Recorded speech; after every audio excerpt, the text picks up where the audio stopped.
અમદાવાદમાં ઓઢવની નટરાજ સ્કૂલની 25% ગ્રાન્ટ કાપવાનો નિર્ણય. ડીઈઓની તપાસમાં અનેક ખામીઓ સામે આવતા ગ્રાન્ટ કાપવાનો નિર્ણય. અનેક શિક્ષકો મંજૂરી વગર રજાઓ પર ઉતરી ગયા હોવાનો ખુલાસો. વિદ્યાર્થીનીઓને સાયકલ પણ ન મળી હોવાનો ખુલાસો. અનેક સાયકલો ભંગારમાં પડી હોવાનું આવ્યું સામે. ખોટા વિદ્યાર્થીઓ બતાવી વધુ વર્ગોની મંજૂરી લેતા 6 વર્ગો બંધ કરવા આદેશ. વિનામૂલ્યે આપવામાં આવતા પુસ્તકો પણ વિદ્યાર્થીઓને નથી આપ્યા. શાળામાં વધારાનું ગેરકાયદે બાંધકામ કરાયું હોવાનો ખુલાસો. માન્ય વર્ગો જેટલા એમને વર્ગખંડો પણ નહોતા. સાથે સાથે સાયકલો જે દીકરીઓને આપવા માટે સરકારની જે યોજના છે સરસ્વતી સાધના યોજના, એ પણ જૂની જે સાયકલો હતી એ ભંગાર હાલતમાં જોવા મળી. સાથે સાથે પુસ્તકોનું જે વિતરણ ઈડીએન પાઠ્યપુસ્તક હેઠળ થાય છે તેમાં પણ વિતરણમાં ઉદાસીનતા જોવા મળેલી છે.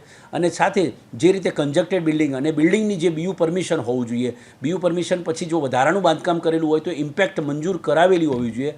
તો એ પ્રકારનું ઇમ્પેક્ટમાં ફક્ત ને ફક્ત એમણે ફીસ ભરેલી તેઓએ બતાવેલી, પરંતુ મંજૂર નથી. જો મંજૂર ન થાય તો ભવિષ્યમાં પ્રશ્ન ઉપસ્થિત થઈ શકે, કારણ કે બિલકુલ જે સીડી છે એ વિદ્યાર્થીઓને ઉતરવા માટે ખૂબ જ જોખમી સીડી હતી. જેથી કરીને અમે એવા નિર્ણય ઉપર આવ્યા છે જ્યાં સુધી આ ઇમ્પેક્ટ મંજૂર ન થાય ત્યાં સુધી એ ઉપરના જે વર્ગો છે, જેમની ત્રીજો માળ જે છે, બીજો અને ત્રીજો માળ ઉપરનો જે પાછળથી બાંધકામ કરેલો છે, જેનો માન્ય નકશો પણ તેમણે અમને રજૂ નથી કર્યો અથવા તો એણે મંજૂર નથી કરાવ્યો, તો એ બધી બાબતોને જોતો વિદ્યાર્થીઓની સલામતી અને આ પ્રકારની અનિયમિતતાનો ધ્યાને લઈ અમે આ શાળા સામે કાર્યવાહી કરવા બાબતનો નિર્ણય લીધો છે.